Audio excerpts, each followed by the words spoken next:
Coucou tout le monde! J'ai décidé d'aborder aujourd'hui un sujet sur l'hypocrisie. Voilà. J'aborderai de temps en temps quelques sujets comme ça sur des traits de caractère. Donc aujourd'hui, c'est sur l'hypocrisie. Donc déjà, la définition de l'hypocrite. L'hypocrite est une personne qui dissimule ses sentiments, ses pensées, ainsi que sa véritable personnalité. Voilà. Donc déjà, on a la définition, tout le monde la connaît. Donc évidemment, comme d'habitude, je fais des recherches, je prends des notes. Même si je sais de quoi je parle, je préfère avoir des notes très concrètes. Alors il faut savoir que c'est, à mes yeux, hein, c'est le pire des défauts, l'hypocrisie. Je déteste le manque de franchise et les non-dits. Ça mène où, en plus?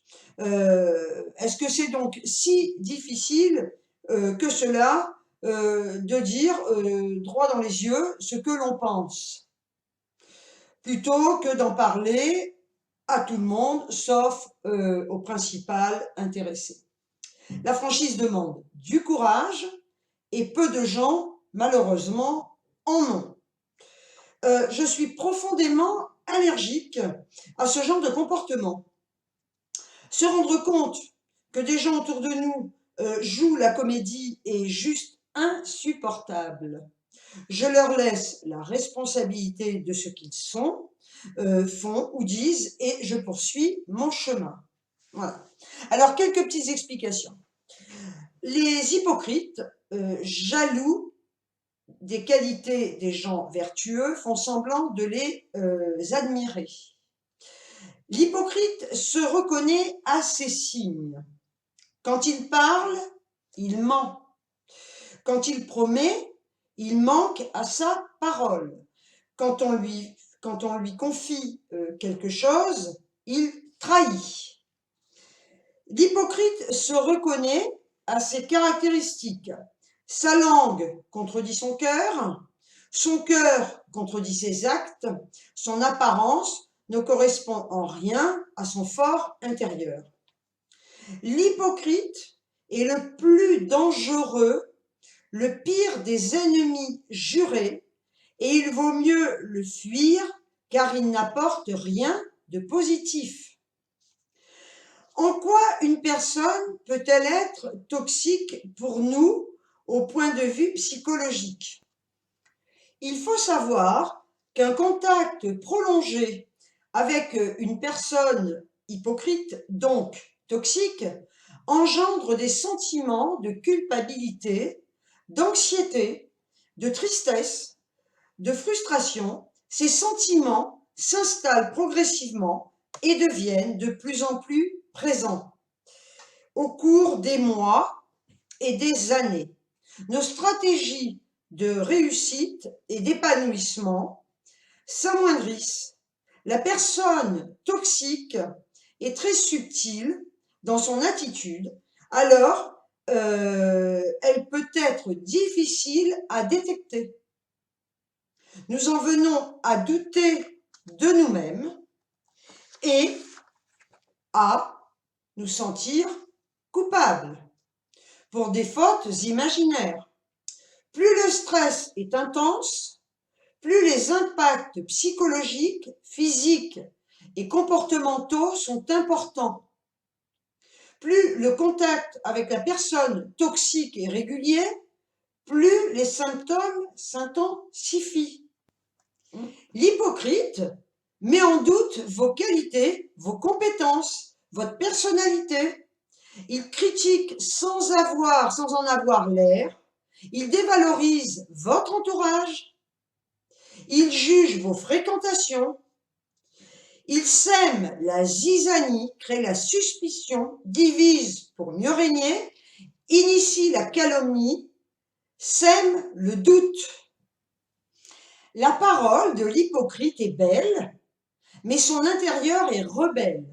Comme il n'a jamais de point d'appui solide dans sa vie, l'hypocrite est toujours perplexe. Chez certains, cela est vraiment un art de vivre, un peu comme une seconde nature. Son discours paraît logique ou cohérent, alors que ses attitudes, ses actes ou son mode de vie répondent aux schémas différents, voire opposés. L'hypocrite, c'est un caméléon qui change de discours en fonction de ce qu'il croit que vous aimeriez entendre. Il vous écrasera et complotera pour vous supplanter, disposé à tout pour obtenir ce qu'il veut. Vous ne pouvez jamais lui faire confiance. Il utilisera contre vous les confidences que vous lui aurez faites au moment où vous vous y attendez le moins. Il éprouve du ressentiment envers vous, mais il n'a pas le courage de vous avouer qu'il est fâché contre vous ou qu'il vous envie. Il est évasif, il ne dit jamais ce qu'il pense vraiment, il sera mielleux avec vous, mais c'est une vipère qui vous empoisonnera sans aucun remords. L'hypocrite utilise des flatteries pour vous plaire, fait des cadeaux ou se met aux petits soins pour vous, et vous tombez dans le panneau, si vous êtes facile à acheter, bien sûr. Perso, je n'ai jamais été dupe, et le seul cadeau qui va vraiment me toucher est l'honnêteté. L'hypocrite va essayer de vous acheter en vous faisant des cadeaux, etc., etc. Quand une animosité surgit entre deux personnes, l'hypocrite sait présenter séparément à chacune d'elles un visage d'ami et des paroles doucereuses.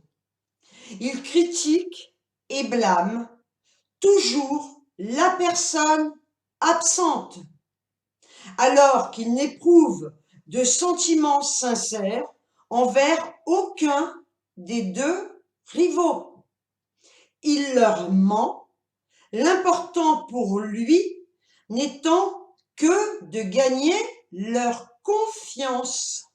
Une personne hypocrite a toujours peur de perdre le pouvoir qu'elle exerce sur les autres.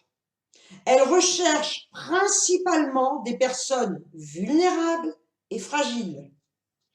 Elle tisse autour de sa proie des moyens malsains pour atteindre ses buts.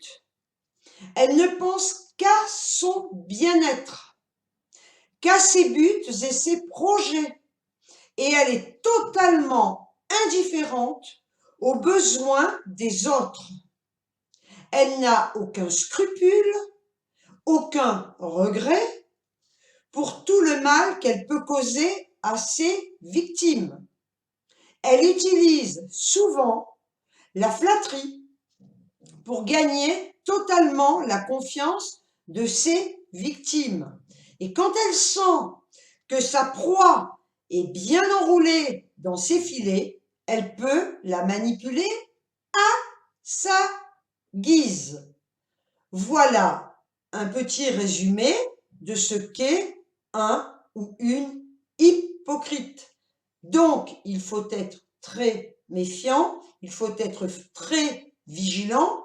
Quelque part, je dirais que plus une personne est doucereuse, plus une personne essaie de vous acheter par des cadeaux, par des belles paroles, par des compliments, eh bien, il faut peut-être voir ce qui se cache vraiment derrière toutes ces manifestations peut-être un petit peu trop exagérées, je dirais. Personnellement, je ne comprends pas et je n'adhère pas à cette manière d'être et de faire. Je fuis l'hypocrisie comme la peste. C'est quelque chose qui me révulse. Je hais l'hypocrisie. Donc, oui, je lis. Bah oui, je lis, je prends des notes. Je prends des notes quand j'aborde des sujets comme ça, parce que j'ai pas une mémoire d'éléphant non plus. Et plutôt que de dire des conneries, je préfère prendre des notes et bien vous en faire part. Voilà. Comme ça, au moins, c'est quand même beaucoup plus précis, on va dire. D'accord? Je vais donc terminer ce petit résumé, hein, parce que c'est un résumé, avec deux citations. Hein. Je vais terminer par deux citations que je trouve très très jolies. La première est de Saint Vincent de Paul, qui dit « Pour combattre l'hypocrisie, les meilleures armes sont la franchise et la simplicité. » Je trouve ça superbe. La deuxième citation est de Victor Hugo, et je l'adore. Il dit « Les hypocrites les plus doux sont les plus redoutables. » Voilà. Donc, je vais vous quitter. Je vous fais d'énormes bisous. Évitez les hypocrites. Je vous adore. Je remercie tous les nouveaux abonnés. Hein. À chaque fois, je le dirai. Enfin, pas à chaque fois. Mais quand je verrai mes abonnés augmenter, eh bien, je vous souhaiterai la bienvenue. Donc, je souhaite la bienvenue à toutes les personnes qui s'abonnent à ma chaîne. Voilà, ben, c'est la preuve que ben, vous aimez ce que je fais. Et ça me fait vraiment plaisir. Je tiens vraiment encore une fois à vous remercier du fond du cœur pour tous vos commentaires, pour ce que vous êtes. Surtout, ne changez rien. Je vous adore. Et voilà, donc ben, j'ai rien d'autre à rajouter. Hein. Je vous adore, les mecs comme les nanas, hein, parce que j'ai pas mal de mecs aussi. Hein. Voilà, donc ben écoutez, je vous dis ciao, ciao, à très très vite. Si je vous ai pas, hein, passé de bonnes fêtes de fin d'année, hein, si je fais pas de vidéo d'ici là. Hein. Et ne buvez pas trop hein, pour le réveillon du jour de l'an. Perso, c'est ce que je fais, je vous le dis, avant de raccrocher. Je reste chez moi dans mon lit. Ah, quel bonheur! Je déteste les jours de l'an. J'en ai fêté quand j'étais jeune, je n'en fête plus. Donc, le réveillon au plumard. Au régime.